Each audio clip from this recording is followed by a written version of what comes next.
Merci d'être sur la télévision Labari pour suivre le journal de ce jour, mercredi 28 juillet 2021. Mesdames, Messieurs, bonsoir et bienvenue à tous.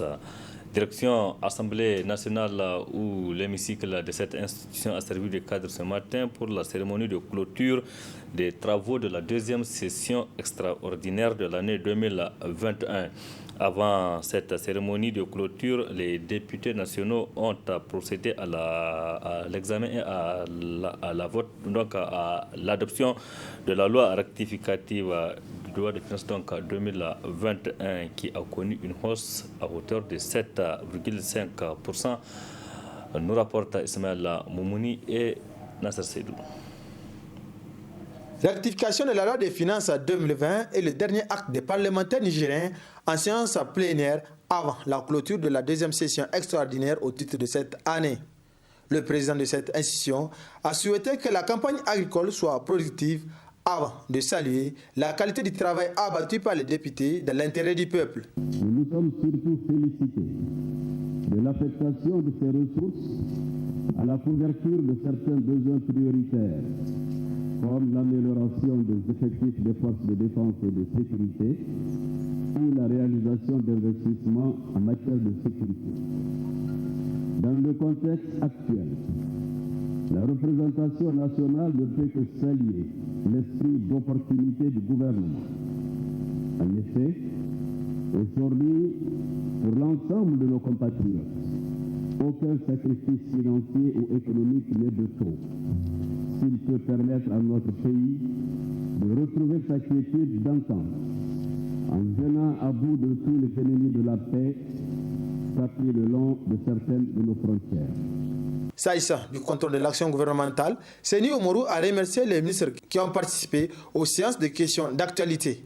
J'en profite pour rappeler à tous nos partenaires du gouvernement que le député privilégie de plus en plus ce mode de contrôle en raison de sa spontanéité et de son caractère informatif pour nos compatriotes qui suivent la retransmission en temps réel des débats relatifs. Il me semble qu'il s'agit là d'une belle opportunité offerte aux ministres pour communiquer directement avec nos concitoyens.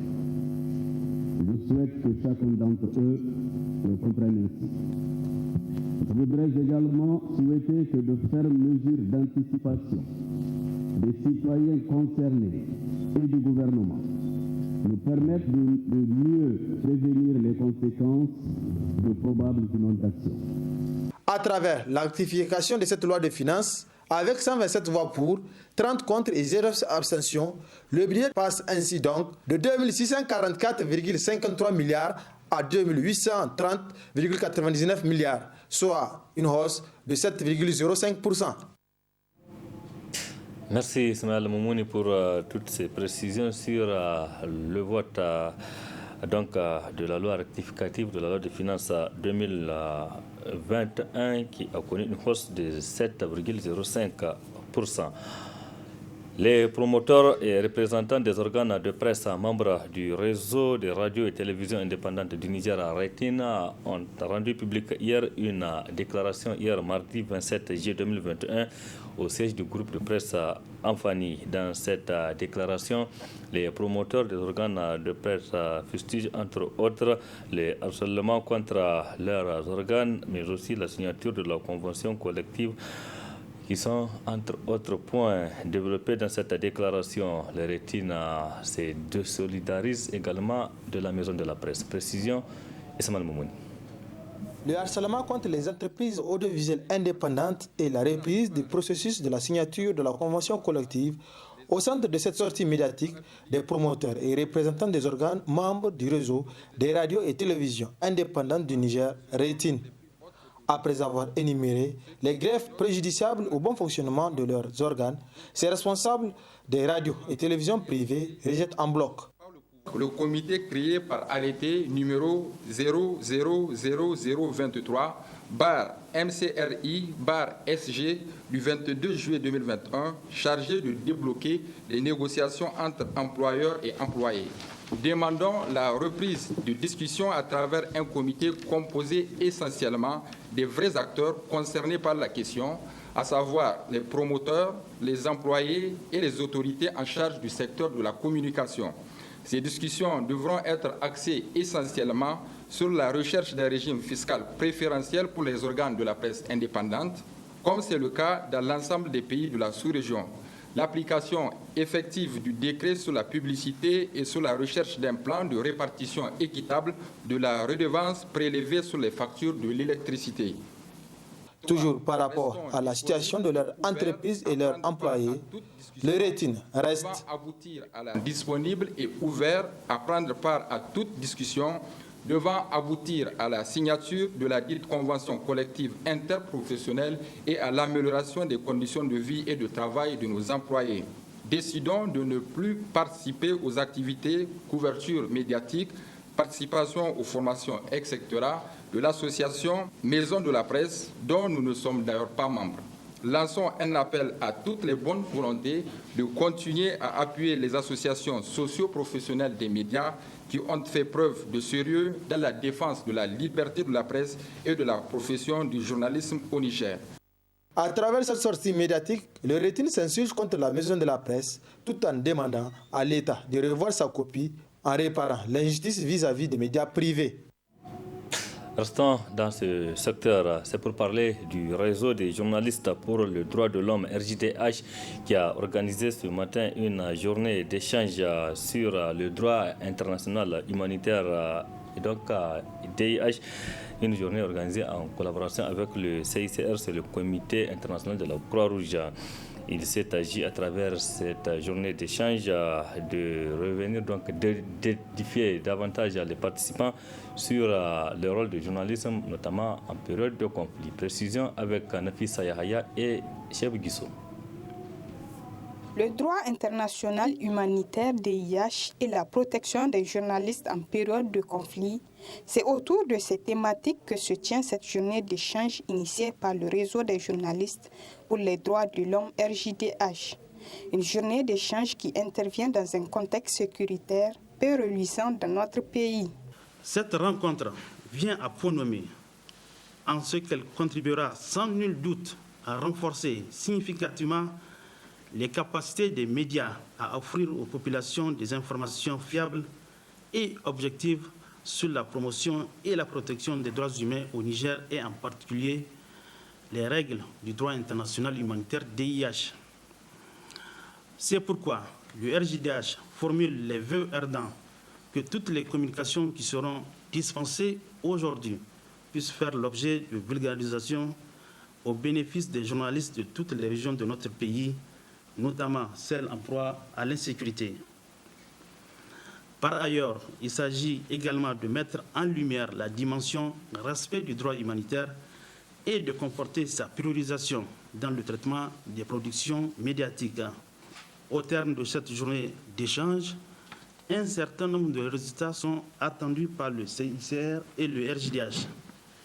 D'abord, mieux connaître le CICR et le mouvement de la Croix-Rouge, favoriser l'accès à l'information sur les droits humanitaires et l'action du CICR à travers les médias traditionnels qu'en ligne, contribuer à la collecte, le traitement et la promotion de l'information humanitaire et inviter les journalistes à s'intéresser aux conséquences humanitaires des conflits et se référer au CICR comme référence concernant le DIH. Et enfin, la protection des journalistes en période de conflit soit mieux connue par les acteurs que vous êtes. Plusieurs communications seront présentées au cours de cette importante journée d'échange financée par le Comité international de la Croix-Rouge, CICR. Le Comité international de la Croix-Rouge est une organisation qui a reçu la mission exclusivement humanitaire de protéger et d'assister les victimes des conflits armés et d'autres situations de violence et de faire la promotion du droit international humanitaire. Ces droits qui s'appliquent en temps de conflit armé et qui protègent les personnes qui ne participent pas ou plus aux hostilités et qui limitent les méthodes et les moyens de combat, serait également au cours de cette journée une des thématiques qui sera développée avec l'appui de notre collègue le conseiller juridique du droit international humanitaire pour échanger avec vous sur cette thématique qui constitue pour nous une passerelle en tant qu'acteur des médias, en tant que réseau des journalistes en droits de l'homme. Ça contribuait à trouver les passerelles qu'on a en termes de protection de la population civile en temps de conflit armé.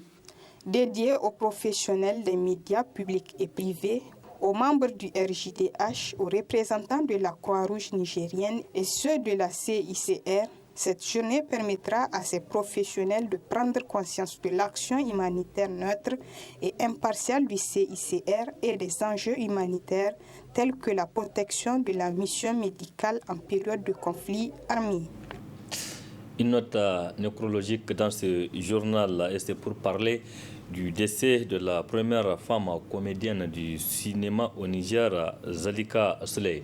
Rappelée à Dieu à l'âge de 74 ans dans la soirée du mardi, suite d'une longue maladie, l'actrice a été inhumée cet après-midi au cimetière musulman de Yantala.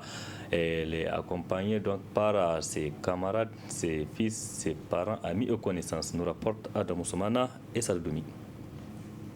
De Dieu nous venons, à lui nous retournerons.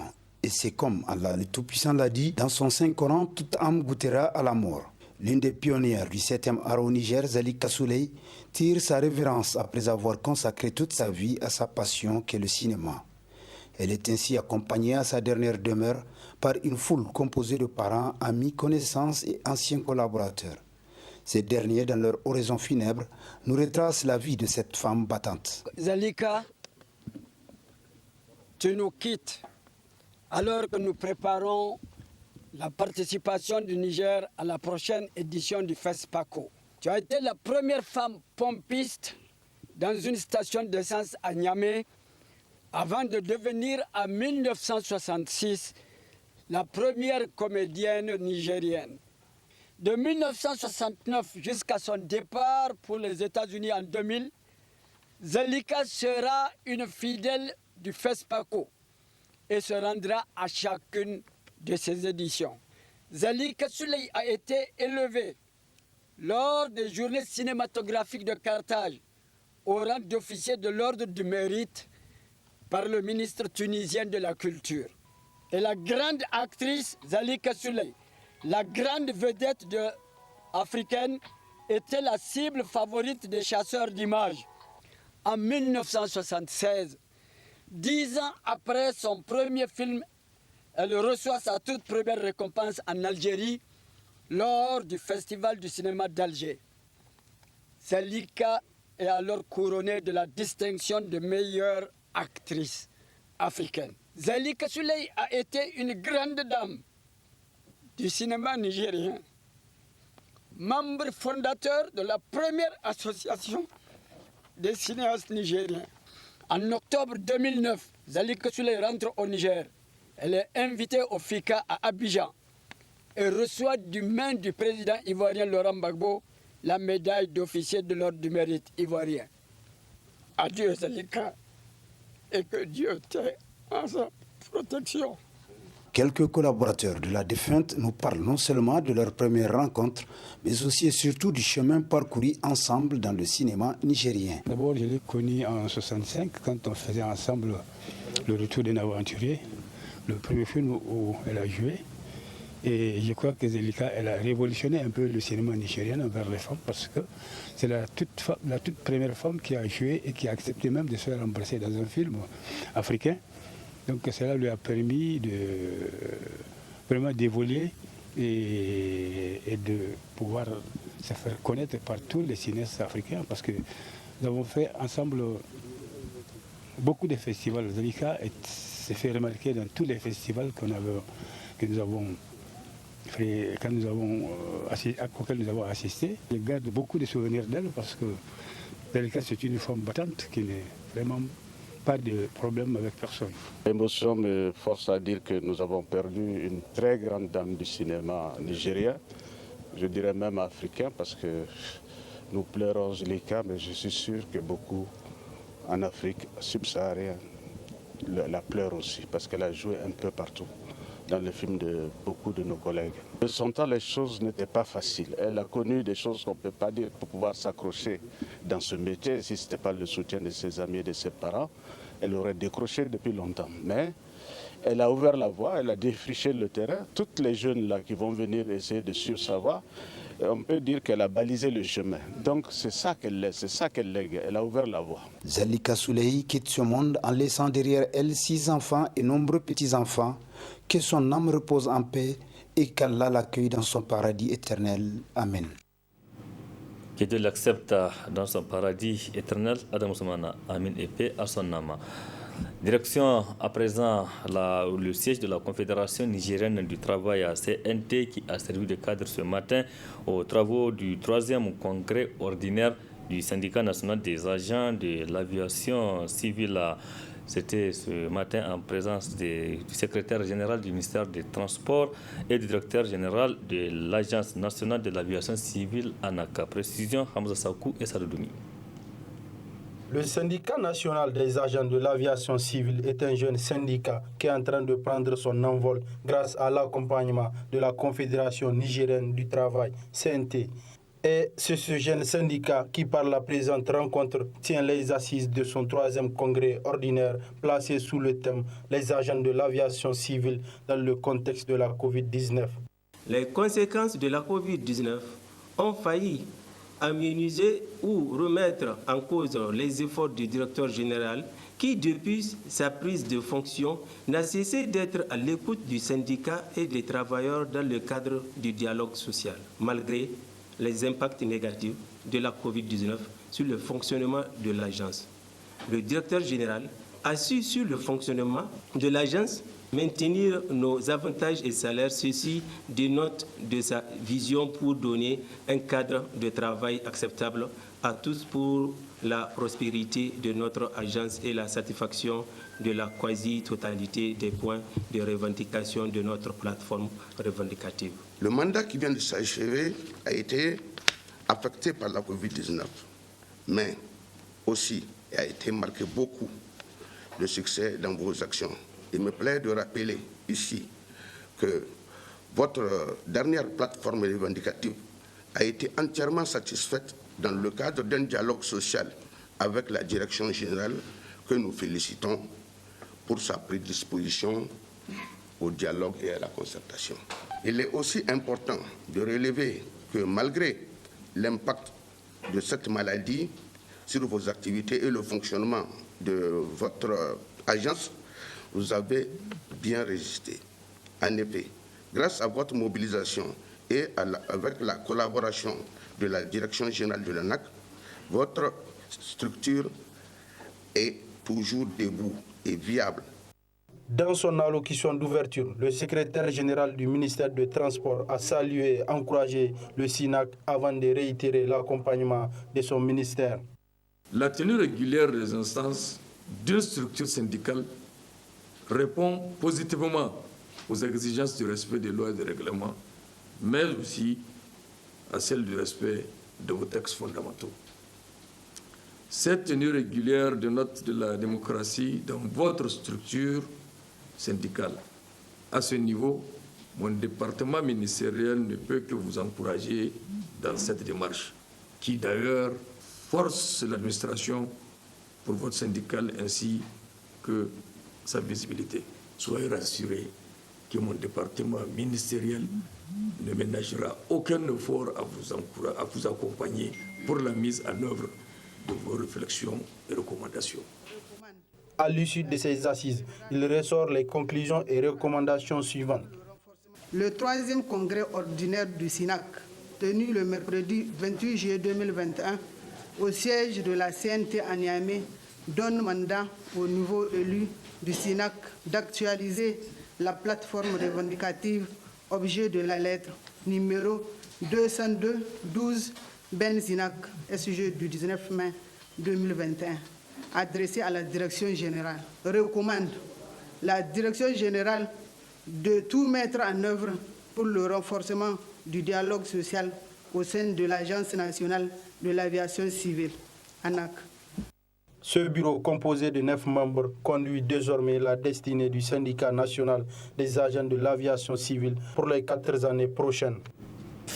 C'est un constat, un nouveau type de commerce en ligne se développe au Niger. Ils sont de plus en plus nombreux, ces jeunes entrepreneurs qui utilisent les réseaux sociaux pour présenter leurs produits. Les avantages et les inconvénients de e-commerce dans ce reportage de notre stagiaire Basira Issa Soumana sur les images de Nasser Seydou. Dans ce monde en perpétuelle évolution, beaucoup d'activités se réalisent avec une relative facilité par le truchement de la technologie. C'est dire que le monde des affaires est en plein épanouissement, à l'image du commerce électronique ou e-commerce, présentant de nombreux avantages aussi bien pour les vendeurs que pour les consommateurs. E-commerce est devenu maintenant un commerce tellement avantageux, qui est tellement très rapide, efficace, puisqu'aujourd'hui vous pouvez avoir besoin d'une marchandise. Bon, vous connaissez déjà quelqu'un qui est de l'e-commerce, vous allez juste l'appeler, il peut vous livrer la marchandise en un temps record. L'utilité du commerce pour nous les clients, c'est qu'on peut acheter facilement des produits en ligne sans se déplacer. La livraison se fait gratuitement et à domicile. Bien que le commerce en ligne soit de plus en plus flexible et aussi accessible aujourd'hui, il n'en demeure pas moins que des lacunes et des désagréments de plusieurs ordres existent. Les inconvénients, il y a la mauvaise foi de certains clients, puisqu'ils peuvent nous dire un tel de livrer la marchandise. On peut livrer ça, on appelle le client au lieu du rendez-vous. On appelle le client, il ne répond pas. Ou bien des fois, il était même sur son téléphone. Hein. Et aussi des fois, il y a les réservations. Le client peut vous dire un tel de lui déposer ça. Au jour J, vous l'appelez, la personne va vous dire qu'on la dérange. Ou bien, non, il n'est plus intéressé. Il y a des inconvénients à tout commerce. Ouais, parce que le propriétaire, des fois, ils utilisent des caméras avec des filtres. Ouais. Et le filtre, ça arrange bien la photo. Mais lors de la livraison, le client s'aperçoit que ce n'est pas la couleur qu'il avait pris ou bien ce n'est pas le produit. L'un dans l'autre, quelle que soit la flexibilité et l'accessibilité de ces systèmes, la meilleure des choses doit être une instauration de confiance entre le prestataire et le client, gage d'une bonne prospérité de ces systèmes commerciaux qui, à l'avenir, pourra assurément être un outil non moins négligeable pour l'économie. Un mot du sport avant notre rubrique chronique juridique. C'est pour parler donc de ce don des équipements sportifs au club de Maracana, étoile filante de Niamey. C'est un geste du directeur général de l'agence de communication Mugani Niger pour accompagner cette équipe. Ce don a été remis aux responsables du club hier mardi en présence de nos reporters Boubacar Ousmane et Sadou Doumi. Renforcer les capacités de cette équipe et favoriser le développement de ce type de sport, c'est dans ce cadre d'esprit que le directeur général de l'agence de communication Mugani a tenu à offrir ce don au club l'étoile filante de Niamey. Il s'agit d'un important kit composé de plusieurs maillots, des ballons et des chaussettes.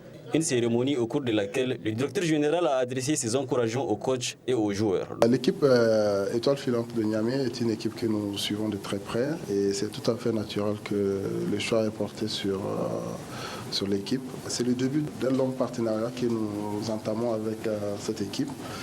L'agence a apporté sa modeste contribution en donnant accès à des maillots. Donc, je pense qu'il y a 2 jeux de maillots, donc maillots rouges, de 16 maillots rouges, 16 maillots blancs, des bas, des ballons et aussi des chaussettes. J'aimerais quand même encourager surtout les coachs qui excellent dans ce domaine. Donc on sait que ce n'est pas facile vu qu'on a des accès très limités à des terrains de sport dans ce domaine. Dieu merci, il y a quelques terrains qui commencent à pousser.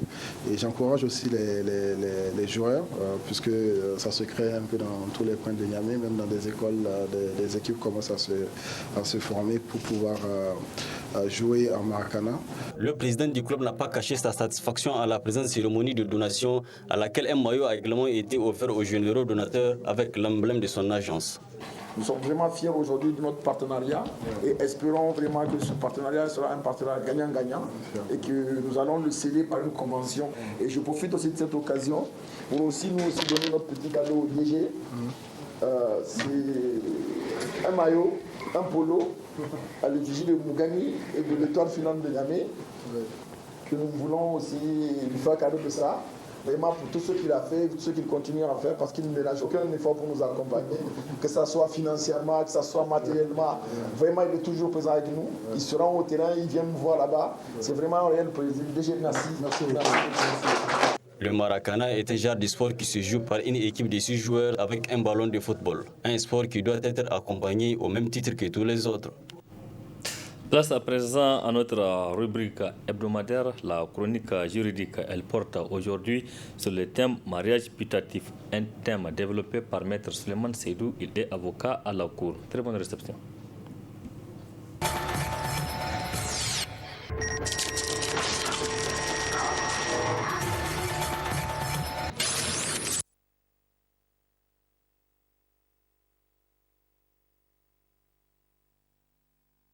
Le mariage putatif s'agit là d'une notion qui est propre au droit de la famille.